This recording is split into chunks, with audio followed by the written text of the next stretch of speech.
And finally, our last speaker in this session, Mr. Sergey Sulimov, Deputy CEO for Finance and Economy at Russian steelmaker MMK.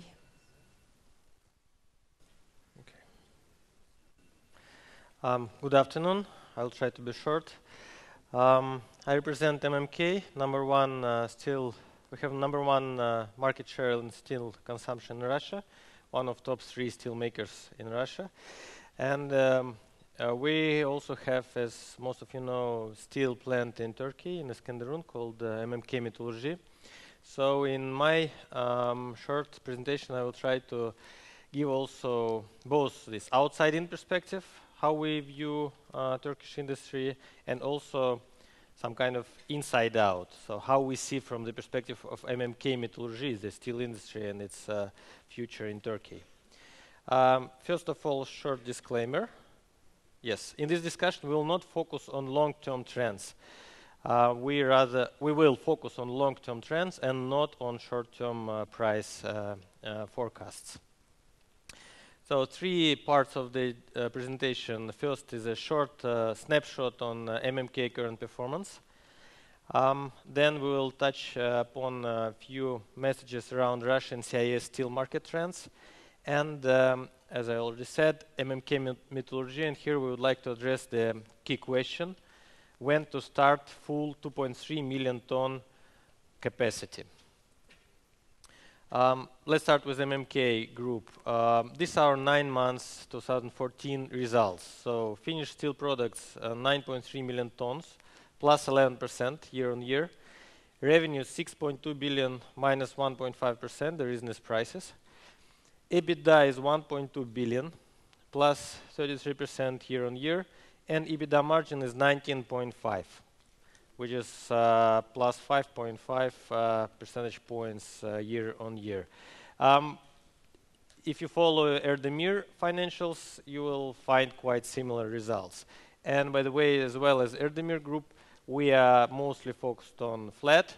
80% of our production is blast furnace and BOF, and we are not vertically integrated. We almost have no iron ore production in our own. So according to the presentation of Mr. Plummet, we are in the best position right now in the industry, right, in terms of margins. Last quarter our margin was close to, third quarter our margin was close to 25%. Now, second point about Russia, CIS market trends and outlook. First of all, situation in Ukraine definitely influenced big time. If we name few numbers for the import to Russia, we will see that Q3 this year compared to Q3 last year, total import to Russia was 2.1 million ton, and Ukraine was 0.8. This year 1.4 and Ukraine 0.4. So Ukraine import to Russia dropped twice, and overall import to Russia decreased. Well, Ukraine reason is clear, this geopolitical situation. For the total import, also quite clear argument is Russian ruble devaluation. Ukraine's steel industry strongly depends on Russia. Here are just a few numbers of the flows between Russia and Ukraine. On metallurgical coal is the weakest part of Ukraine's steel industry. 1/3 of metallurgical coal in Ukraine is purchased from Russia, 7.3 million ton after 2013. Iron ore is less critical. We almost buy now iron ore from Ukraine, but Ukraine buys 3.2 million ton, which is around 8% of total consumption in Ukraine. And the finished product, steel product, we export to Ukraine 0.8 million ton last year, and we imported from Ukraine 3.2 million ton, which represents 19% of steel production in Ukraine. So 1/5 of steel, Ukrainian steel, used to be consumed by Russia. Now, as I already mentioned, it's twice less. So Ukraine is definitely in a tough situation. Domestic demand is minus 15% year on year after 9 months. Export is minus 10% year on year. There is some recent improvement. So if you take the October and November numbers, so the import from Ukraine of steel products to Russia has slightly recovered, especially in the long products.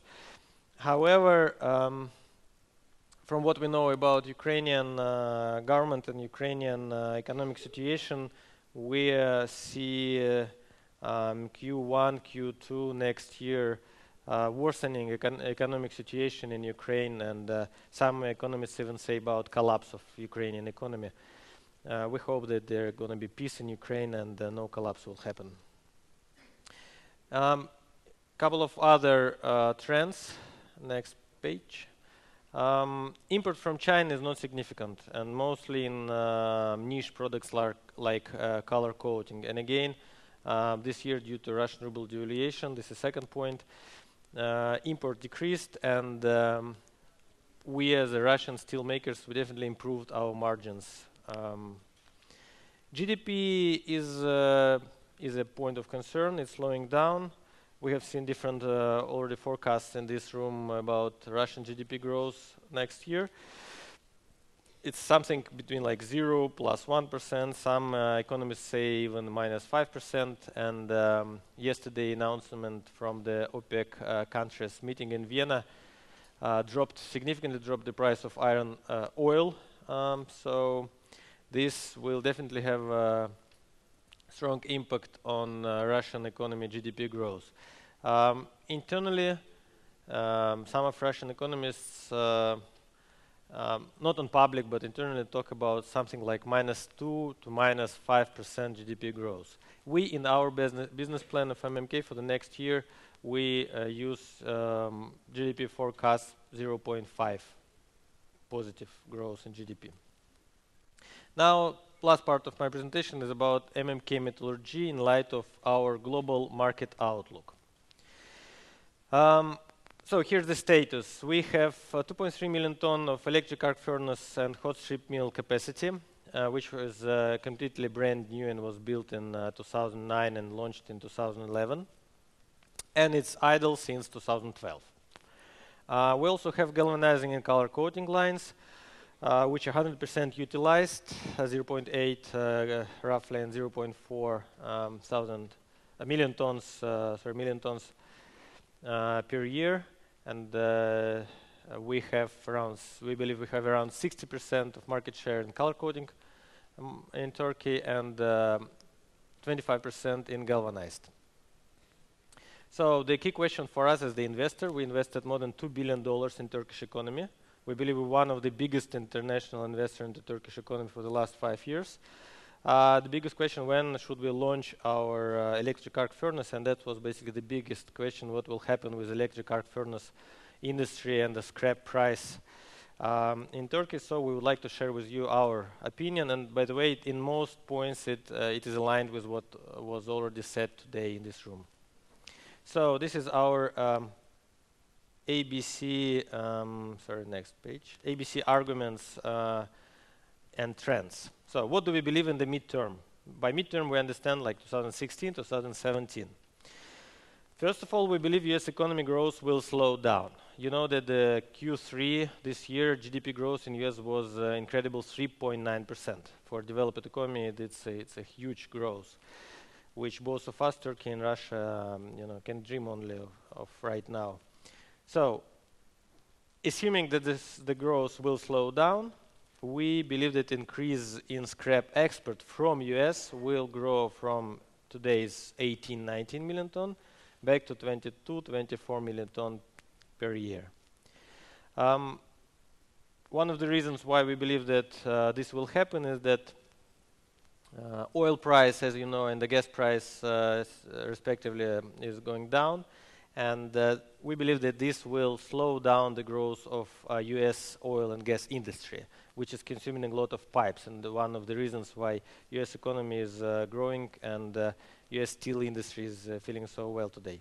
Point number B, we always have been a believer in Turkish economy. We believe that in the midterm, your economy will have stable growth. By stable, we can say like 3-4%. maybe even 6%, back to 6% growth, which used to be a few years ago.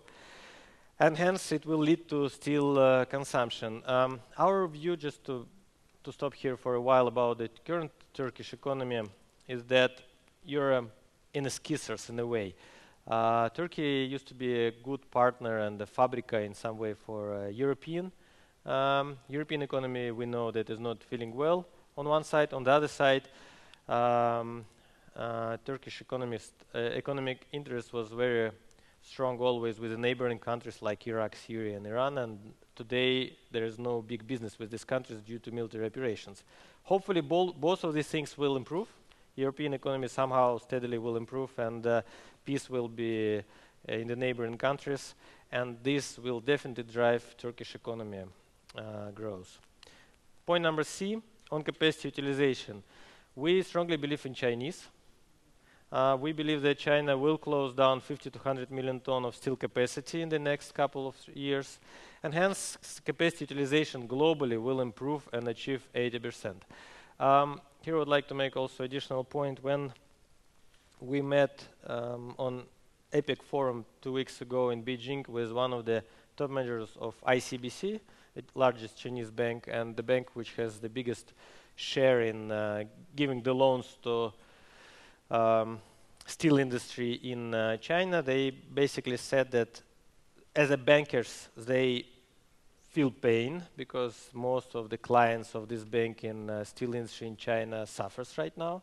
We heard that a week ago there was one big company, I'm not sure if I remember the exact name, I think it was Hebei or something, declared bankruptcy or stopped its production, 5 million ton capacity. We also believe in the centralization. We know that this can happen since the central government of China is becoming more stronger and stronger in terms of imposing its policy to the local governments. And another important thing which was mentioned by the bank at the time is that Chinese want to promote consolidation in Chinese steel industry, and we'll make a point. I will make a point later about implication for Turkey as experience, like using Chinese experience. Chinese want to, at least for our, as far as we understand, they want to consolidate steel industry, not only take 50 to 100 million ton capacity out of the market, but also to build the whole industry about 3 to 5 key, strong private players, potentially private, maybe government today, potentially private in future. And if this happens, we definitely believe that in the midterm, global capacity utilization will improve. In the short term, we kind of appreciate this naming new normal. I think for the rest of the world, except for China, new normal means big trouble in steel industry. So hopefully Russian and Turkish steel mills will survive this new normal. Point number D, minimum new capacity to be built next 2-3 years. We very much hope that no new investors will come to this industry. Next point on cost of resources. In the midterm, we believe scrap price will decrease to a level below $300 per ton, CIF Turkey. Iron ore and met coal prices may eventually increase, respectively 90 to 100% to $100 in Platts for iron ore and $130, $140 for met coal. And again, here we're talking about 2-3 years from now. We definitely see a strong drop in iron prices. We have 5% stake and as MMK in Fortescue, FMG, number 4 iron ore producer. So we believe that we know more or less the economics of the big players and the rationale behind their behavior. We believe that in 2-3 years from now, weak players will exit the market and the big 4 will eventually increase the price. Not to the level it used to be recently, but to some kind of like 90 to 100. That's what we believe in real dollars is the can be achieved. Cost of electricity, another point which I'm not sure if we have talked about this today. I think this will have important influence for electric arc furnace business. It will decrease since the price of oil and gas is decreasing. And final point, which was also talked about today, is a substitution. In case if the previous points do not work and the assumptions do not work with the scrap and iron ore prices, then clearly there is a strong case for investment case for scrap substitution, like DRI, HBI, nuggets, maybe some kind of other products directly produced from iron ore, which can be efficiently used in electric arc furnace. So if in 2-3 years these cases will not change, so scrap should go down and iron ore and met coal should go up, then there will be a big new capacity built and this investment made, which will balance the market, maybe then in 4 to 5 years from now. And finally, a few numbers. How we forecast the delta between HRC, ex-work Turkey, and scrap, CIF Turkey. In these numbers, you see that with delta around $231 in 2012, we decided to stop our HRC production in our hot electric arc furnace in Iskenderun, which I think was a good move also for the overall steel industry in Turkey, not only for our company. Giving the forecast and the assumptions mentioned above, we believe that in 2016-2017, this delta will improve, and we don't forecast in this page like consciously by reason the exact prices for HRC and scrap. We were thinking about the delta between these two, and we believe that it will be close to 250, something like 242 maybe in 16 and 266 in 17. And definitely this is the time when we will launch our electric arc furnace and start producing hot rolled coils at full capacity. That's basically the statement we would like to make here. Thank you for your attention, and I'm ready to answer your questions.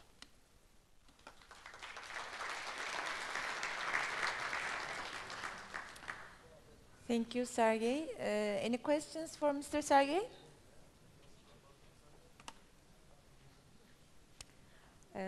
I think we have no questions. Thank you. Okay. Oh, I'm sorry, one question. Yes.